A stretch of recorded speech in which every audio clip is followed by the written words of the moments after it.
Muy bien, vamos a platicar hoy de inversión en derivados o más bien valuación de derivados. ¿Qué es un derivado? Pues es un activo que deriva su valor del valor de otro bien con el que está relacionado. Decimos a ese otro bien el subyacente. En general podemos decir que los derivados son futuros, forward, swaps y opciones. Los futuros son contratos en mercados organizados donde todo está definido, la calidad del contenido, la cantidad de contenido, el lugar de intercambio, etcétera, y lo único que queda definido es el precio.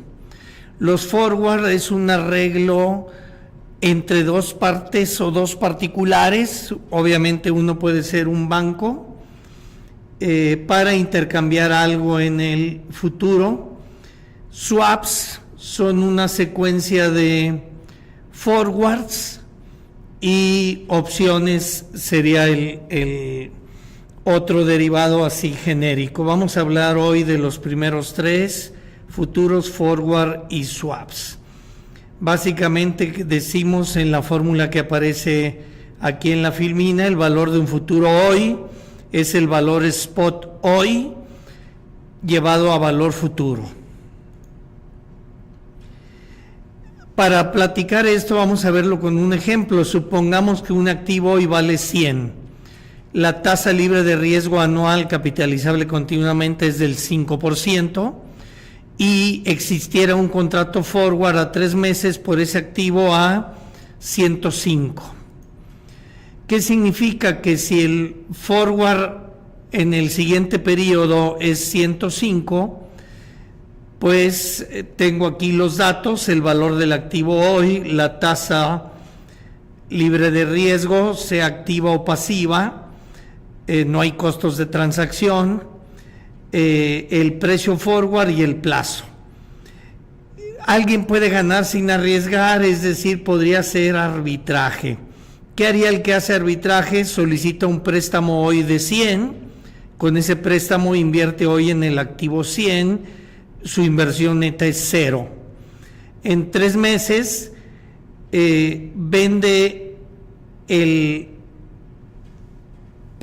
hoy pacta vender el forward, es decir, tiene una posición corta, en 3 meses va a recibir 105 pesos, obviamente va a entregar el activo, con eso paga los 101.26 del préstamo y sin arriesgar nada tiene garantizada una utilidad. Decimos que hizo utilidades haciendo arbitraje.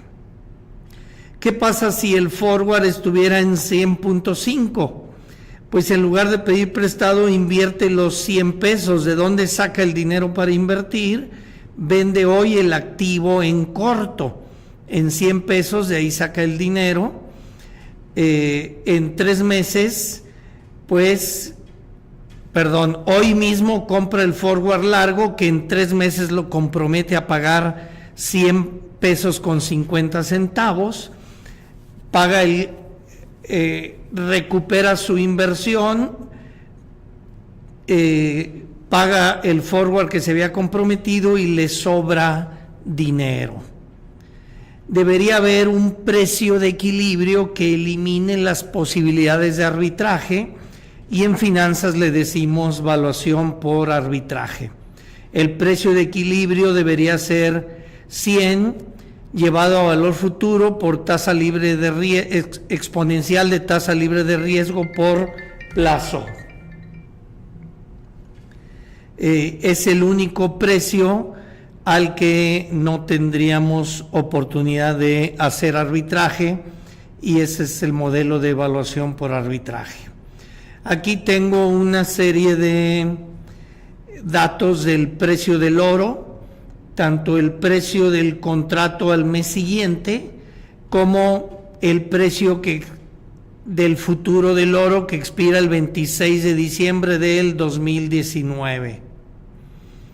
Aquí vemos la gráfica, precios hasta el día de hoy, los precios que se ven con volatilidad en realidad es el precio del contrato del mes siguiente en cada día desde prácticamente el 1 de enero del 2014 hasta el 30 de octubre del 2018. En cada cierre de año proyecté cómo se verían los futuros, y los futuros siguen una línea que es un exponencial de una tasa de interés vigente en cierta fecha. Es decir, si alguien el 31 de diciembre del 2015 hubiera comprado oro a futuro, pues lo estaría comprando o lo habría pactado en lo que marca la línea de color rojo, independientemente que en fechas posteriores el oro estuvo más caro. En esos contratos pues podemos derivar una tasa de interés implícita que hace que haya un equilibrio entre el precio futuro y el precio spot del oro, bueno, más que el spot, el del mes siguiente. A diferentes plazos, pues más o menos esto es lo que está representado en la filmina anterior. Aquí tengo un ejercicio, revísenlo, practíquenlo para practicar este tema de evaluación por arbitraje. Entonces tengo un segundo ejercicio que sería prácticamente equivalente, revísenlo y practíquenlo. En general, en commodities hablamos de dos categorías de commodities: commodity de inversión y commodity de consumo o commodity de conveniencia. En los commodities de inversión, pues prácticamente el valor futuro en el tiempo T de un commodity de inversión es el valor spot en el tiempo T llevado a valor futuro. Si hubiera costos de almacenaje, pues prácticamente además de la tasa de interés habría que poner ese costo de almacenaje de ese commodity de inversión. Entonces aquí tengo un ejemplo de cómo podría manejarse la ingeniería financiera de un commodity de inversión, y prácticamente es la misma relación con los activos financieros que comentábamos ahorita. ¿Qué pasa con los commodities de consumo o de conveniencia? El commodity de consumo de conveniencia tiene un valor de uso y no solamente tiene un valor de resguardo como inversión. Eso hace que para quienes les resulta conveniente tener inventario, pues van a tener siempre algo de inventario cerca porque pues tiene un valor de uso. Y existen beneficios de tener el commodity en físico, y no solo se puede etiquetar como que basta con tenerlo en el futuro amparado por un contrato de futuro, y esos beneficios es lo que llamamos rendimiento de conveniencia o convenience yield. Entonces el convenience yield es el flujo de servicios derivados de la posesión de un inventario físico y que por supuesto no le es posible recibir al propietario de un contrato para entrega futura.